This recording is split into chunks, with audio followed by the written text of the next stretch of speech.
Hi, I'm Art Bergeron, and the seminar that you're about to see is the one that I would have done in Northborough this month, except for the COVID. So my good friend Liz Tretiak is with me. The seminar today is about gifting. It is the season, it's December.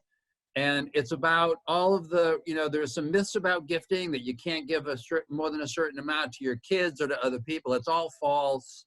There are a lot of good things about gifting, especially if you're giving people things that you were going to leave them anyway after you die, because this way you get to hear them say thank you. So anyway, you may enjoy the seminar. If you've got any questions, give me a call, 508-860-1470. And my friend Liz Tretiak, by agreement, every month when we do these, Liz has agreed to come on to kind of talk to you about what is going on at the Senior Center during the next month. So Liz, what new things are happening? Hey, Arthur. We have a lot of great stuff going on for the month of December. First, I wanted to let everyone know about Sand for Seniors, that we've partnered with the Rotary and our wonderful DPW here in Northborough. If you are a senior in town and you're having any difficulty either financially affording an ice melt product, or you just can't physically lift it and carry it home from the store, give us a call and a volunteer will deliver a sand and salt mixture right to your house from our wonderful Rotary volunteers. What a great idea. Right? Yeah. That's so super. What else is going on? We also have our ongoing Friendly Voices program. So if you are at home and feeling a little isolated or lonely, just give us a call. We'll put you on the list and we'll match you up with a volunteer who will reach out to you on whatever basis that you want and just have a friendly social chat with you. No commitment, just let us know if you want that call. We also have over 20 ongoing programs happening. So on the phone, on Zoom, on cable, you can see the full listing on our website, or if you may have gotten Arthur's letter in the mail that had our full listing of programs on it. And that ranges for everything from fitness classes to fun and games to educational seminars. We have pretty much something for everyone happening. The other thing that we have going on for the entire month of December is a program that we're calling A Book and a Bite, and we're doing that with the Northborough Public Library and with the help of Wegmans. So if you are at home like everyone else is and you're feeling bored and you want a new book, give us a call, sign up. If you have a book in mind, just let us know what it is, or if you don't know, we have a short questionnaire that we'll ask you, and our friends over at the library will pick you a book and we'll deliver that book right to your house with a special snack or treat or lunch right from Wegmans. Just a little bright spot in your day to kind of break up the monotony of December and whatever weather it brings this month. Yeah. And as always, our outreach worker here, Jocelyn, is available and ready to assist anyone, any family, even if you just have a concern about your next door neighbor, you haven't seen them in a couple days and you're just wondering, just give us a call. We'll figure it out. We'll help you out. Best number to call you is 508-393-5035. So folks, there's a lot going on. You like Frank and Mary, you want to, you don't want to kill yourself here waiting for the vaccine. So you just want to be careful, right? It's hard. We all realize the Senior Center, Liz and her folks are there to help you. Give her a call if you got any questions. Have a wonderful and safe holiday, and we'll see you in January. Thanks. Thanks a million, Liz. Thank you, Arthur. Happy holidays, everyone. Hi, I'm Art Bergeron, and if you haven't seen one of these before, this is the seminar series that I have been doing across a lot of senior centers and other communities, but during the COVID-19 crisis, I can't do them at the senior centers, so that I've been doing them virtually, and thank you to the cooperation to your local cable television station for their willingness to do these. So this seminar, I'm trying to do these monthly, and this seminar, it's the end of the year, and I wanted to talk a little bit about gifting, because 'tis the season. This is the time when people often think about gifting, both because it's Christmas and because it's the end of the tax year, and people often think they want to be doing some gifting at the end of the tax year. So I wanted to talk about kind of what gifting is, what the advantages are to it, and there are a lot actually, what the disadvantages are, what the kind of traps are to the unwary, so that you just have a sense of what you can do, what you may want to do. So you've often seen me talk about my friends Frank and Mary and their kids, Peter, Paul, and Mary Jr., and their goal, which is to live in their house until they die and be buried in the backyard. So in this presentation, I'm assuming that Frank has died and that it is just Mary that we're talking about. And Mary is trying to figure out whether or not she wants to be making gifts to her children at any particular time. Right now, maybe because it's the end of the year, but just in general. And her estate plan following her, that is the plan following her death regarding how she wants her remaining assets to be divided, is very simple. She wants things divided equally among the 3 kids. So the question is, these are Mary's assets. She has a house. She has an IRA, which has a current value of about $500,000. She has savings of about $300,000, and she has an annuity, which has about $300,000 in it. Therefore, her total assets are about $1,500,000. So the question for Mary is there any reason that she shouldn't simply be giving some things away now? Now, I know that Mary's first question is, well, I can't afford to give things away now. I might need them. And that is absolutely right. You don't ever want to be giving things away if giving things away is going to cause you to lose sleep. You know, I always often tell people the goal of life at our age is fame and fortune has kind of passed you by.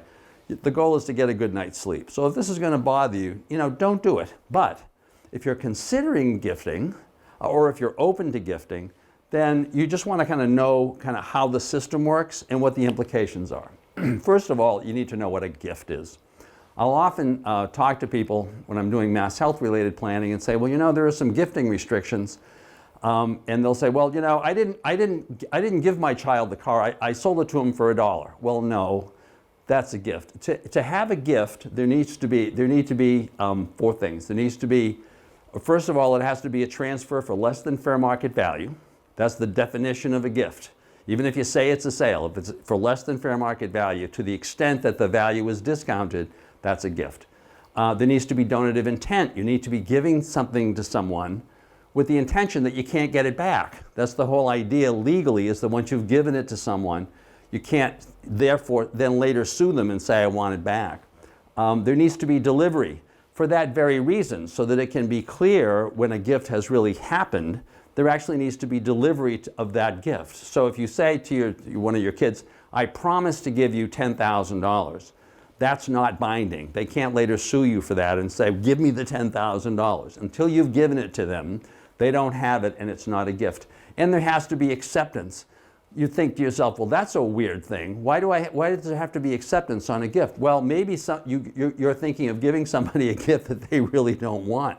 I often, when I used to do a lot of real estate work, would deal with gifts, quote unquote, of property, which were hazardous waste sites. Well, no, I don't want a hazardous waste site, so I wouldn't take it. There are cases in which you might not want to accept a gift for tax purposes, although we're not going to talk about that today. So the issue is there has to be acceptance in order for there to be a valid gift. Now, the gift doesn't have to be to an individual. It can be to a nonprofit organization. It can be to a church. It can also be to an irrevocable trust, a trust for the benefit of some individuals. The word irrevocable means once you've put the money into the trust, you can't take it back out. And therefore, there's been delivery. It's just like a gift. Even if the children haven't received the money yet, the fact that it's in trust for their benefit and you don't have control over it, because if you did, well, then you could give it back to yourself, and so there wouldn't be an irrevocable trust. The very fact that you've given it away and can't get it back means there's been a gift. What are the tax implications of a gift? So everybody that I talk to says, oh, I can't make a gift beyond a particular amount. And the amount that I usually hear is $15,000. Let me talk to you a little bit about that, because that's a myth. So the receipt, first of all, let me clear some things up. The receipt of a gift is not income. So whenever you're thinking about giving your kids some money, but you're saying, oh my God, aren't they going to have to report that as an income tax thing? Well, no, actually, receiving a gift, they haven't done work in return for the money. Therefore, it isn't income to them, it's simply a gift, and that's not subject to income tax. There is no Massachusetts gift tax, and there is effectively no federal gift tax. Now, let me talk to you about this one because this is where that $15,000 figure comes in. While the state allows you, or Massachusetts allows people to give away things literally the day before they die, thereby avoiding the estate tax, at the federal level, they wanted to plug that loophole. And so what they did was they created a federal combined estate and gift tax system. And they said, when you die, if you leave things to people over a particular amount, there's an estate tax. And then they said, if you give it away to them while you're alive, well, then there's a gift tax in order to make sure that the gifting doesn't simply avoid the estate tax. So the way that works is, the minimum which is subject to the estate tax is if you give away, if you die and you have an estate of worth something more, right now it's a little bit more than $14 million, then there is no estate tax. If you give away more than $14 million, then there is an estate tax. The way the gift tax works is there is a federal gift tax. However, there are two big exclusions to that gift tax. One that everybody knows about, and one that nobody knows about. The one that everybody knows about is that you're allowed to give any person in any year up to a particular amount of money. That amount used to be $10,000. Over time with inflation, it's grown, it's now $15,000. So that's the one that everybody knows about. The one that nobody knows about is the second one. In addition to those gifts, you're allowed to give over your lifetime a total of the same number that is the estate tax number, which is right now a little over $14 million. So unless you have a tremendous amount of money, then no matter how much you give in gifts, there will never be a gift tax. But how about filing a gift tax return? You'll often find your accountant or others saying, well, you know, if you give over this $15,000 amount, you have to file a gift tax return. Now, technically that is true. There is a federal government requirement that you file the gift tax return. But I'm a lawyer, so my question whenever anybody tells me they have to do something is, well, what happens if you don't? Well, in this case, if you don't file a gift tax return and you made a gift of over $15,000 in a year to someone, the only penalty is a percentage of the tax that you would have owed if you had filed the gift tax return. But of course, if your accumulated lifetime gifts are under $14 million, there is no tax, which means there's no penalty if you don't file the gift tax return. So there's nothing bad about, there's no taxable gift tax that you have to be worried about effectively, unless you have total assets of more than $14 million, and that's a whole other conversation. So then the question is, are there other advantages to making gifts, given the fact that now there is no disadvantage of giving in any particular amount? I'm going to talk about four. First, I'm going to talk about the last one. One of the nice things about making a gift while you're alive, whether it's a gift of that, your ring that you really were going to give to your granddaughter anyway, the wedding ring, or the tools or the guns that you were going to give your son or your grandson, that you've had in the family for years, you get to hear them say thank you. So what's wrong with that? I often have that. I remember talking to clients. They're older, and their kids will come and visit them, or their grandchildren say, "Oh, Meme, or Grandma, I really love that, particular thing I love that piece of jewelry. I love that," and literally they'll just give it to them. Say, "Here, take it." Oh, what a wonderful gift! What a special thing around the holidays to be giving someone that you know that they would really like and that you want to give them after you die. So that's the first piece. There are three others, though, that I'm going to talk about more from a legal perspective: probate avoidance, estate tax avoidance, and mass health protection. First of all, probate avoidance. Remember now, Mary's estate plan is very simple. Once she dies, she wants to leave all the property to her three kids. But if she owns that property, if she owns that asset at the moment that she dies, if she owns the house, for example, before that house can be given to the three kids, that asset has to go through the probate process. The same would apply to her savings accounts. Probably not her annuity or her IRA. As long as she's named death beneficiaries on those assets aren't going to have to go through probate, but the others are, if she dies owning them. Now, she may not want to be, wanting to give those assets away today because like she's living in the house, and she's thinking, what if I need that money? And that all makes perfect sense. But what she may want to do regarding the house, she may want to say, well, I really only want the house until I die. After I die, I'll be buried in the backyard, but I'm not going to need the house, right? So she may want to consider giving away a so-called remainder interest in the house. That is, ownership in the house the moment that she dies, while keeping something called a life estate in the house. That is, total control until she dies. If she does that, then she keeps total control while she's alive. If she's renting the house, that's okay. She gets the rent. She still has to pay the taxes and the insurance. No one can throw her out. But at the moment of her death, her interest evaporates. Her kids become the sole owners of the house. It doesn't go through probate. Same thing with cash, or there is a similar process for cash. The easiest device is to actually create a joint accounts with your children for the cash, so that you own the cash jointly with them. The legal consequence of that is that when you die, your interest evaporates, your kids become the sole owners of the cash, the money doesn't have to go through probate. Now, you may have some concerns about both of those alternatives. There are some issues with giving away a remainder interest in the house. If you later decide that you want to sell the house, that means the kids need to give you back their remainder interest before you can sell it. And you may be concerned about that, right? If you need to mortgage the house, you may need their consent to that mortgage. So there may be, you want to talk this out before you do it. But the main thing is, if you do it, that avoids probate.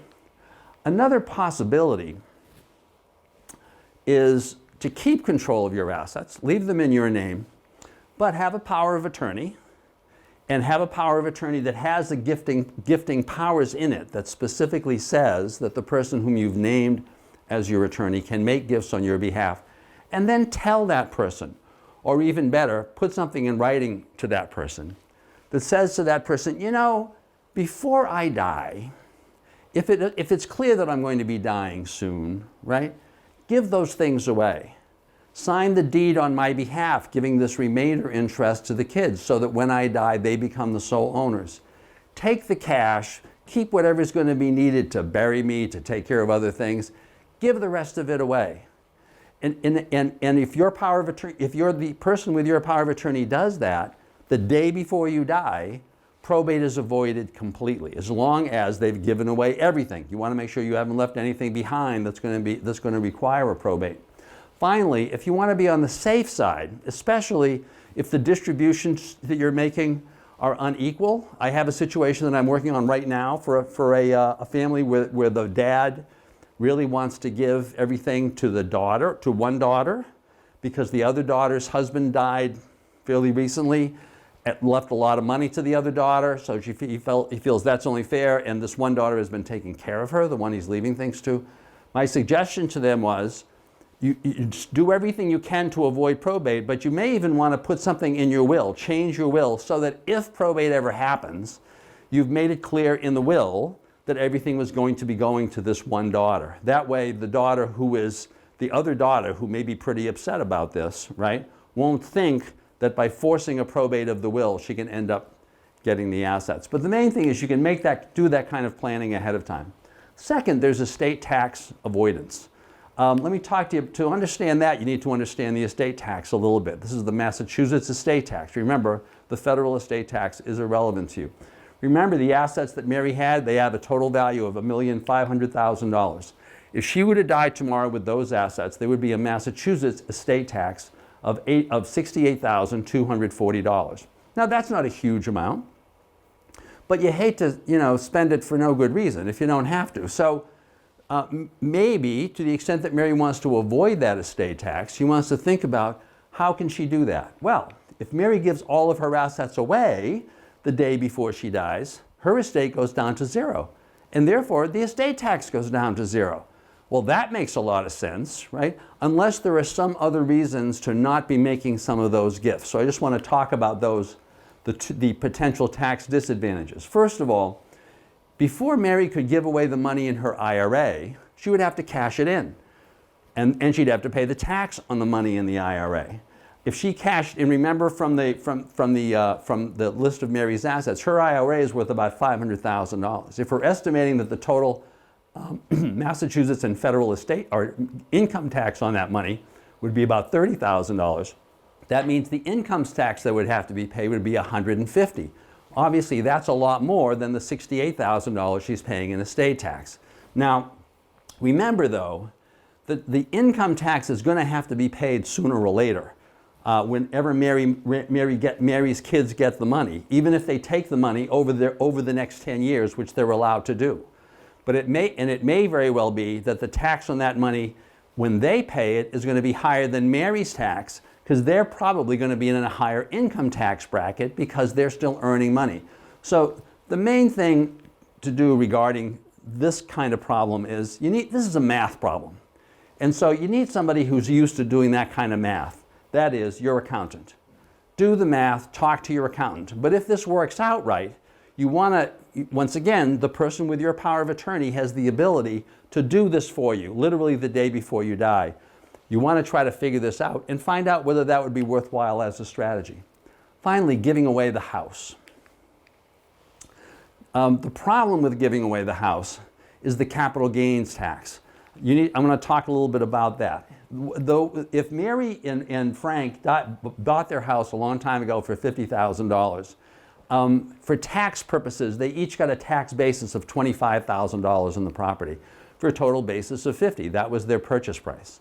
If they had sold the house for $400,000, which is its current value, there would have been a capital gain equal to $400,000 minus that $50,000, or about $350,000. They wouldn't have paid a capital gains tax because they were living in the house, so there's an exclusion for them. But the point is, that's how the capital gain would have been figured. At the moment that Frank died, if you assume that the house at the moment of his death was worth $300,000, his basis and his piece of the property jumped to the date of death value, so which is half of the total value, which would have been $150,000. Leaving Mary with a basis of $150,000 plus her original $25,000 basis or $175,000. If Mary gives away the house the day before she dies, she is giving away her basis in the house also, that $175,000.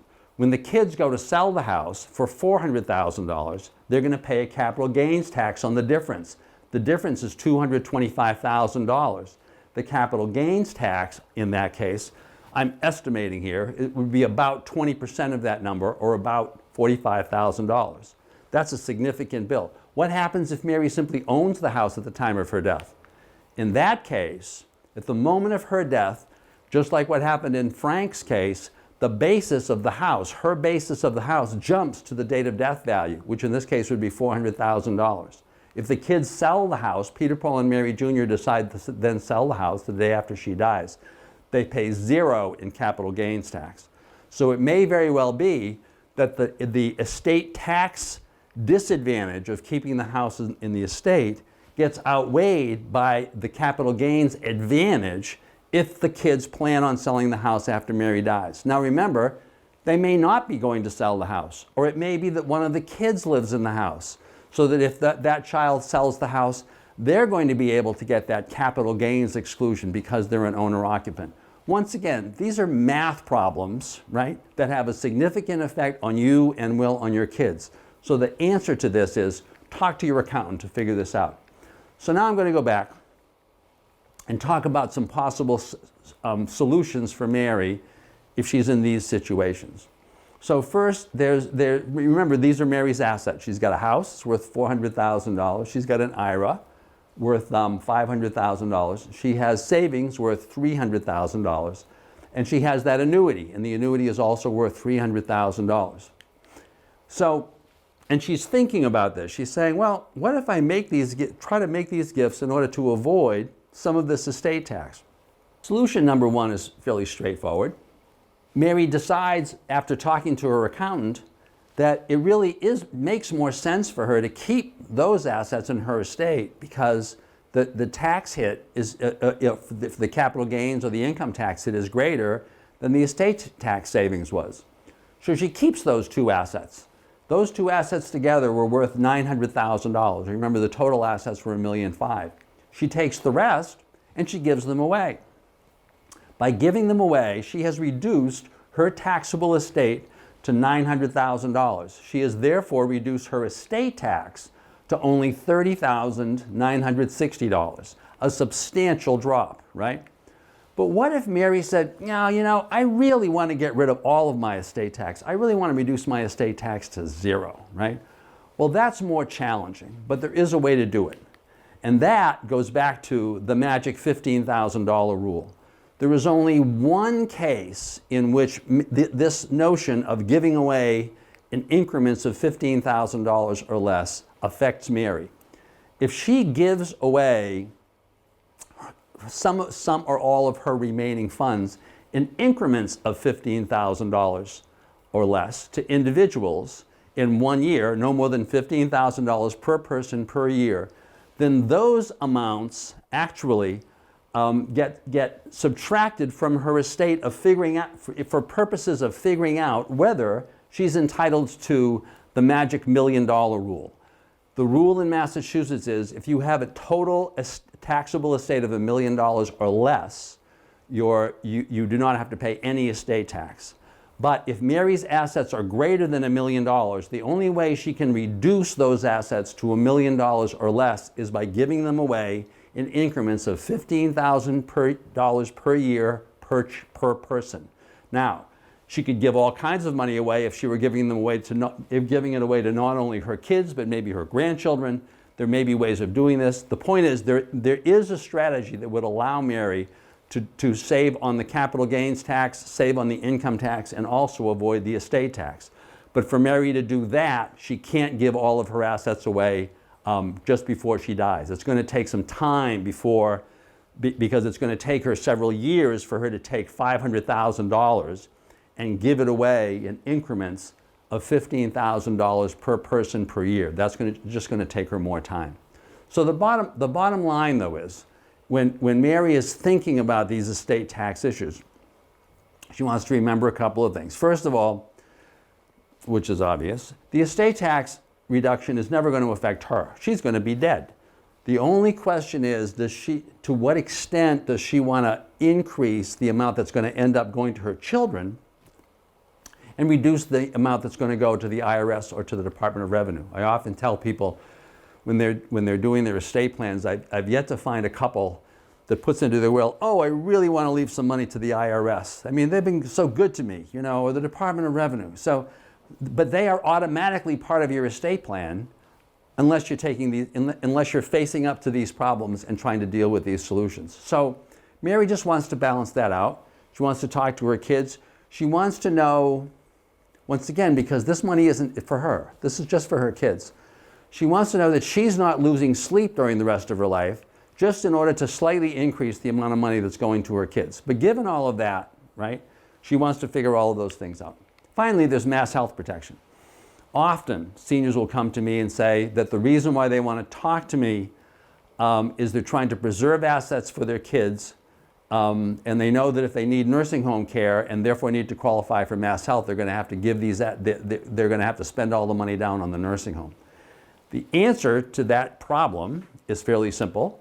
If they want to protect their assets so that if Mary wants to protect her assets so that when the assets aren't counted when she is trying to qualify for mass health, because remember, to qualify for mass health, she needs to show that she has less than $2,000 in countable assets, then the solution is she's got to give some things away. She's got to give a lot of things away. So remember, these are her assets, and they have a total value of $1,500,000. Now, Mary can own her house at the time that she tries to apply for mass health and still qualify. However, mass health will then put a lien on her house in order to get reimbursed following her death for any payments made on her behalf.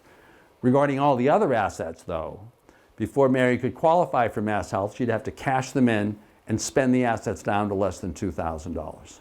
So to the extent that she's trying to avoid that, her options are pretty straightforward. She has to give the assets away. Remember, that means she has to give them away in a way that she can't get them back, right? To one or more of her kids or to anybody else for that matter. I know people who have given assets away to their church. and then she has to wait 5 years. 5 years and a day after the day on which Mary has given away her assets, those assets will no longer be countable or lienable if Mary needs to qualify for mass health. Now, she can give the assets away to individuals, or she can give them away to an irrevocable trust. Remember, we talked about an irrevocable trust means a trust from which she can't get the assets back after she's put them in. Typically, that trust will name her most trusted child as her trustee. As I always tell people, that's why they call them trusts. You have to trust the trustee. Typically, that trust will say that the trustee has the option of distributing some assets during Mary's lifetime, with the unwritten provision being that Mary trusts that if she needs some of these assets, that person, that daughter or son as the trustee, will give the assets to himself or herself and then turn around and give them back to Mary or use them for on Mary's behalf. Because remember, there's no gift tax. There's no bad tax implication to any of that. The trust will then say, though, that following Mary's death, all the assets will be liquidated, turned into money, and the assets divided into cash. If you have someone you trust, then these strategies make perfect sense for asset protection purposes. Remember, though, the goal of your life is to get a good night's sleep. If there isn't somebody that you trust, you don't want to lose sleep for the rest of your life just against this possibility that you might need nursing home care eventually. So, the bottom line is there are a number of reasons why you maybe want to consider gifting.